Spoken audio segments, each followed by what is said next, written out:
Всем доброй ночи. Итак, друзья мои, когда вы слышите слово «Ра», что приходит на ум? Наверняка древнеегипетский бог солнца, сокол с соколиной головой и с диском солнца на голове. Но на самом деле египетский бог Ра – это всего лишь одно воплощение, одна часть этого божества солнечной энергии, которое дошло до нас, но поскольку после того, как была получена свобода людьми, они начали исследовать, и историки начали больше говорить о культуре, этнологии, о древних богах, поскольку к язычеству больше проявили интерес. И вот таким образом постепенно очень многое раскрылось за эти последние 35 лет. И этнологи, и историки выявили очень интересные факты, и очень интересные древние факты из древних источников. И эти факты кроются и в языках арийских народов. Бог Ра или всевидящее око Ра. Есть всевидящее око Гора, прошу не путать, они разные. Это воплощение всех богов солнечного света, истины и космической энергии, которая приходит к человеку за его жизнь, и человек должен это распознать и принять в себя. Так вот, слово «радость» вам знакомо наверняка? Радость. Если разложить это слово, получается доставляющий свет в души людей. И есть некий посланник богов солнца, Рарога называется, огненный дух. Его могут называть и фениксом, хотя в некоторых случаях с фениксом они разнятся, определенные функции у них разные. Однако иногда в некоторых культурах они объединяются воедино. Огненный сокол. Ничего не напоминает? Бог с соколиной головой Ра, солнце. И огненный сокол, дух Рарога.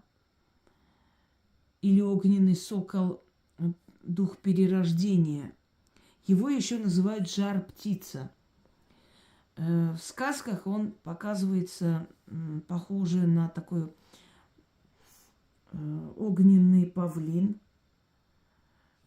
либо огненный сокол. Потом, смотрите слово «сокол мой ясный», ясность, ярый, открытость, светлый. Тоже о чем-то вам говорит наверняка. Далее. Жар-птица, птица счастья. Он всегда приносит счастье. Давайте немного поговорим о корне Ра, для того, чтобы вы поняли, что такое посвящение в разум. Разум. Дар от Ра. То, что мы получаем от Ра. Потому что боги солнца, они еще боги истины. Тот же самый бог Михарь или Мгер в армянском пантеоне Мгер, в персидском пантеоне Михар. Воплощение дневного света и справедливости. Человек, когда прав, он открыто говорит. Мы говорим, скажи все открыто, откровенно, честно. Все должно быть открыто, все должно быть при всем народе, да, все должно быть под солнечным светом. Человек, который скрывает, который не прав, он скрытый, значит, он в темноте действует. Здесь не имеется отношение, то есть нет смысл не во тьме и свете. Нет. Здесь говорится о том, что человек, который тайком действует, вороватый, значит, человек нечестный, он делает свои черные дела в темноте. Вот я приведу вам пример. Мои работы открыты, в открытом доступе, в Ютубе. И потому что это мои работы, я не боюсь их показывать, дарить, открыто дарить. Они на моих дочерних каналах, на моем сайте, в моей группе ВКонтакте. Но я часто встречаю переделанные или прям мои работы, или названия, или идеи украденные, и они скрытые в каких-то сайтах, где продаются, понимаете? Но открыто они не выставлены. То есть они не выставлены на той площадке, где могут узнать. Они в закрытых каких-то форумах продаются. В каких-то форумах WhatsApp продаются вот, лекции или заговоры. Видите? Истина, она при свете открыта всем. Вранье, ложь, воровство, нечестность, она закрыта в каких-то форумах, каких-то сайтах, каких-то за 40 замками закрыто. Для того, чтобы зайти сюда, нужно зарегистрироваться, чтобы зайти туда. То есть, пока ты доберешься, увидишь, купишь, выяснишь, у кого это украдено, пройдет время, потом не докажешь и так далее. Все бесчестное, все подлое, оно закрыто. Все настоящее, светлое, реальное в открытом доступе. То есть под солнцем оно видно всем. Понимаете, о чем речь? Вот просто пример такой жизненный привожу. Так вот, арийский бог, он олицетворяет собой солнце, свет, истину, сияние, восхождение мысли, вот разум, движение света в пространстве, истина Всевышнего. Вот смотрите, слова, например, да, разум, рассвет. Вот очень много в русском языке именно ра. Заметили? И все это в положительном смысле, в положительных действиях. Вот разум, разумный человек. Рассвет, раскрывается, открывается мир. Расцвет, да, цветет мир. Радость. Радуга, дуга, бога Ра. То есть дуга или мост бога Ра. Смотрите, сколько их. Россияне. Смотрите, слово россияне. Кто-то скажет, но Русь, на самом деле очень много различных вариантов слова Рус. В древности называли их Роксоланы, например. Рассеи, расы. Понимаете? Росы, русы. Это россияне. Что такое? Дети солнца можно перевести? Можно. Следующие за солнцем светлые? Да, почему бы нет? Как мы называем детей в детстве? Солнышко, солнце мое. Во многих языках есть очень много имен, связанных с солнцем. Михар, Магер, солнце в армянском языке. Арпи, солнце, Хайарпи переводится. Армянское солнце. Арпеник, солнце. Аревик, солнышко. Арек, солнце. Очень много названий солнца. И точно так же, как и в русском языке, солнце, несколько различных этапов солнца. Ярое солнце, светлое солнце, яркое солнце, Ярыла, Хорс, тоже солнечные боги. Теперь в тюркском языке Гюнеш, солнце,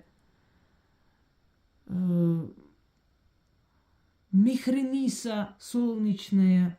Это с персидского, но у тюрок тоже встречается. Далее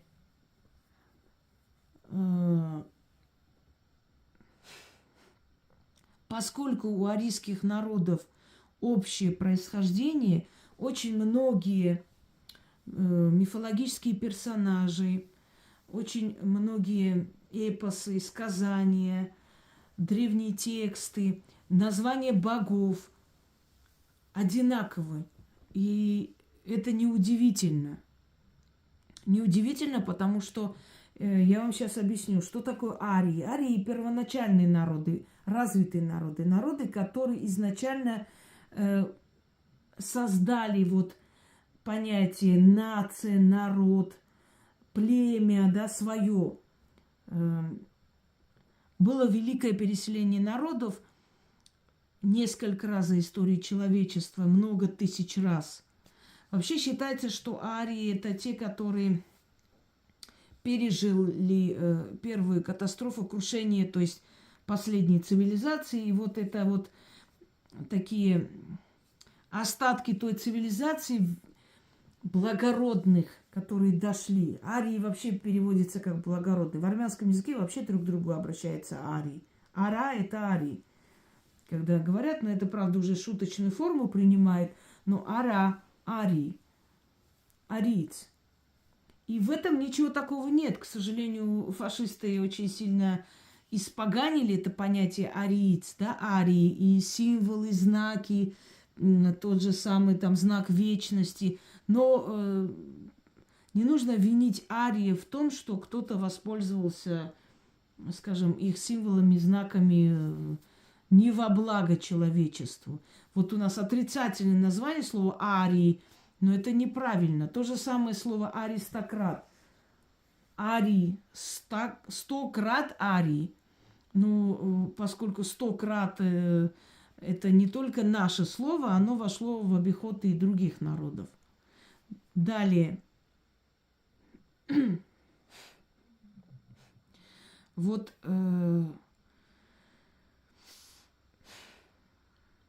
скажем, в египетской мифологии сохраняется различные, естественно, названия богов, которые дошли до нас. Некоторые считают Гора сыном бога Ра. Некоторые считают его сыном Осириса. Но, как бы там ни было, смотрите, Горс, Хорс. Далее, в славянской мифологии бог солнца Хорс, сын Ра. Поскольку прошло очень много тысяч лет, более 50 тысяч лет и выше, естественно, мы сейчас не можем, собирая по крупицам древнюю мифологию, до нас дошло, наверное, 10% всего лишь. Мы не можем сейчас вот утверждение делать стопроцентное, что это именно вот так является, а не иначе. Но когда мы начинаем больше копаться в этом всем, оказывается, что огромное количество одинаковых принципов, одинаковых названий, одинаковых героев, одинаковых знаков Вселенной, одинаковых амулетов, талисманов и так далее, которые остаются у арийских народов. То есть объединяет их. Далее.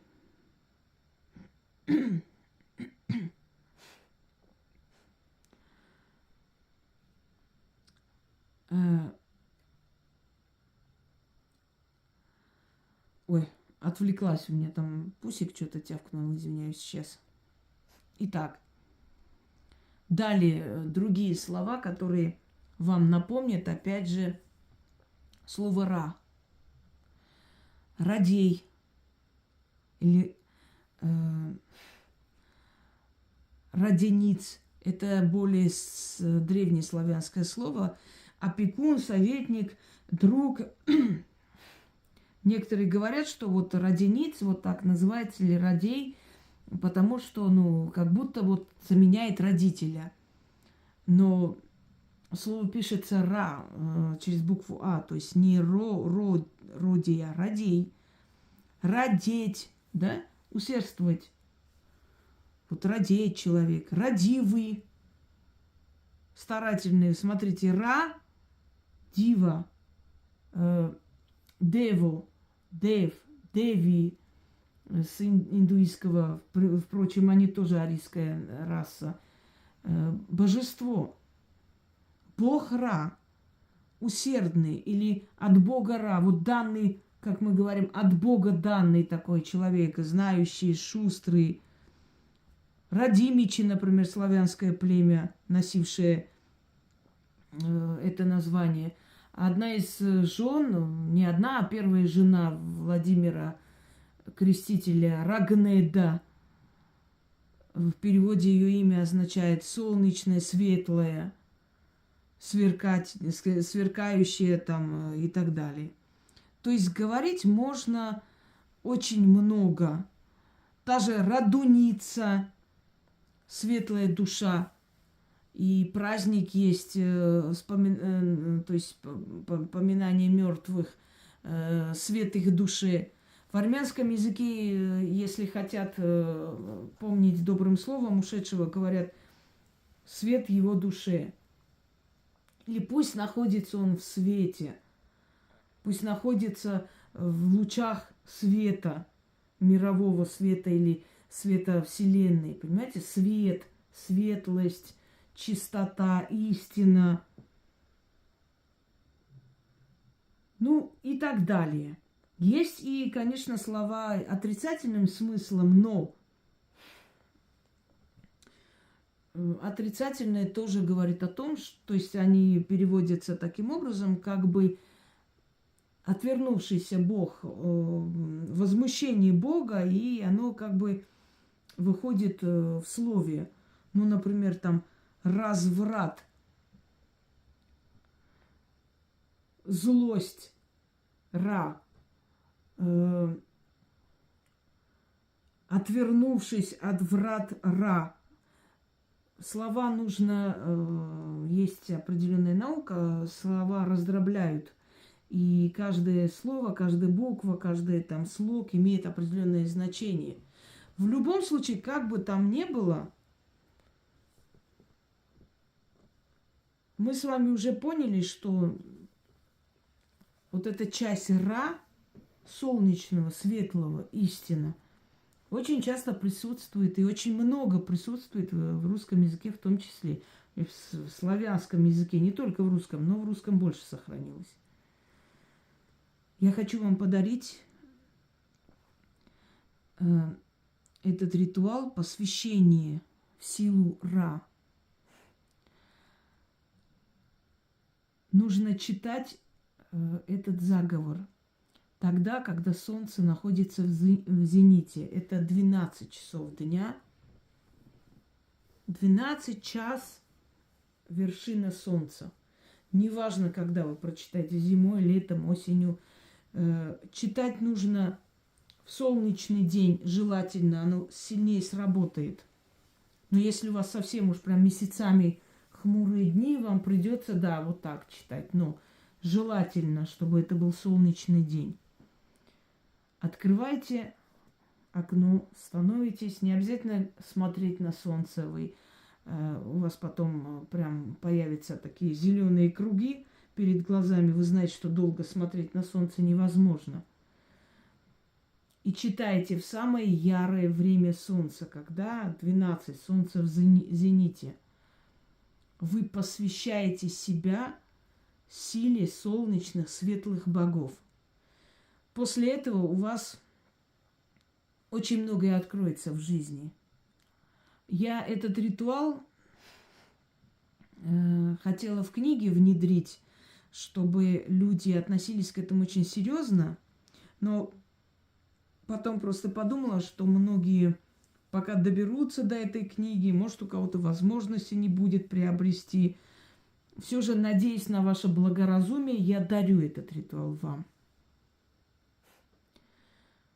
Посвящение в силу Ра, к Богу Ра, к разуму, к светлому разуму. Читайте столько, сколько потребует душа.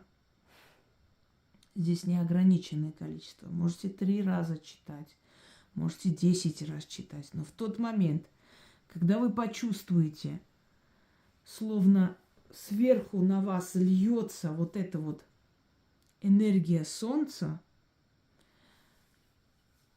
достаточно. Больше можете не читать. Дочитайте до конца и остановитесь. Дальше. Значит, руки держите как чаша. И каждый раз, когда вы завершите читать, осеняйте себя вот таким образом. Это древняя традиция, которая перешла в намаз. Вот таким образом, держа, извиняюсь, вот так сделаю, вот так. А потом просто так подносите и касаетесь лица. То есть вы себя осеняете этой солнечной энергией. Итак,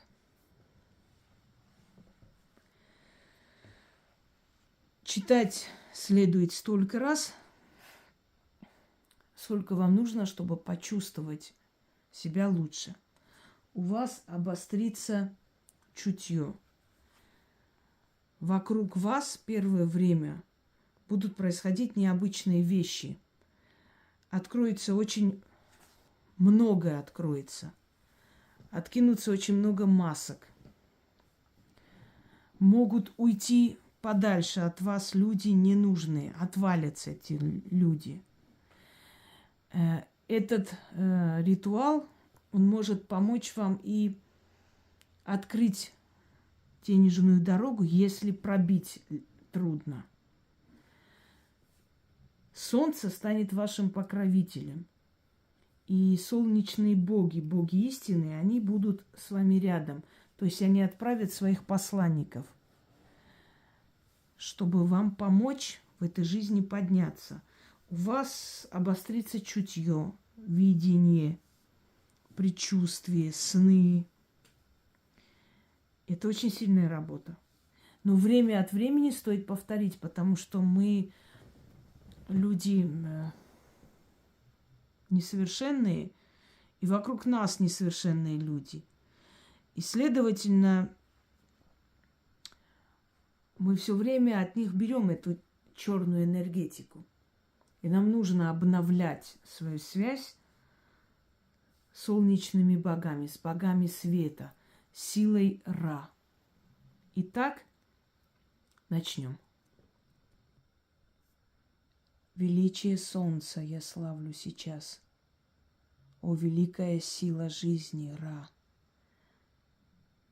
Открой предо мной врата истины. Солнце властвует над мирозданием. Рождается жизнь. О, Ра, дарующий свет и справедливость! Благослови меня. Собираю воедино всю силу тела, души и разума. Я иду навстречу свету. Я иду к вратам Ра. Я открываю врата истины. О, великий Ра, открой мой разум и дай увидеть сокрытое. Веди меня по дороге истины. Я открываю врата силы. Я наполняю силой мироздания. Я получаю покровительство Духа Вселенской. Я носитель их мощи. Вселенной, извиняюсь. Я посвящаюсь в силу Ра. Я вдыхаю разумом и сердцем силу всех моих предков, живущих когда-то под солнцем. Я беру силу и благословение всех солнечных капищ. О боги света, солнечные силы, пробудите во мне первозданное мое естество, мою изначальную природу. Отныне я под вашим благословением живу. Я, посвященная в силу Ра. Истина из истин, да будет так. Величие солнца я славлю сейчас. О, великая сила жизни, Ра! Открой предо мной врата истины. Солнце властвует над мирозданием. Рождается жизнь. О, Ра, дарующий свет и справедливость. Благослови меня. Собираю воедино всю силу тела, души и разума. Я иду навстречу свету. Я иду к вратам Ра. Я открываю врата истины. О, великий Ра, открой мой разум и дай увидеть сокрытое. Веди меня по дороге истины. Я открываю врата силы. Я наполняюсь силой мироздания. Я получаю покровительство духов Вселенной. Я носитель их мощи. Я посвящаюсь в силу Ра. Я вдыхаю разумом и сердцем силу всех моих предков, живущих когда-то под солнцем.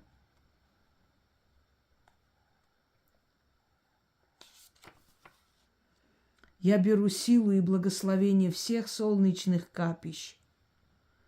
О боги света, солнечные силы, пробудите во мне первозданное мое естество, мою изначальную природу.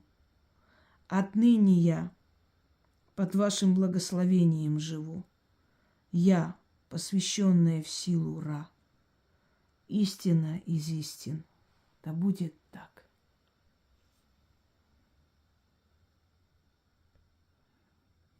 Желаю вам всем удачи и успехов на вашем жизненном пути.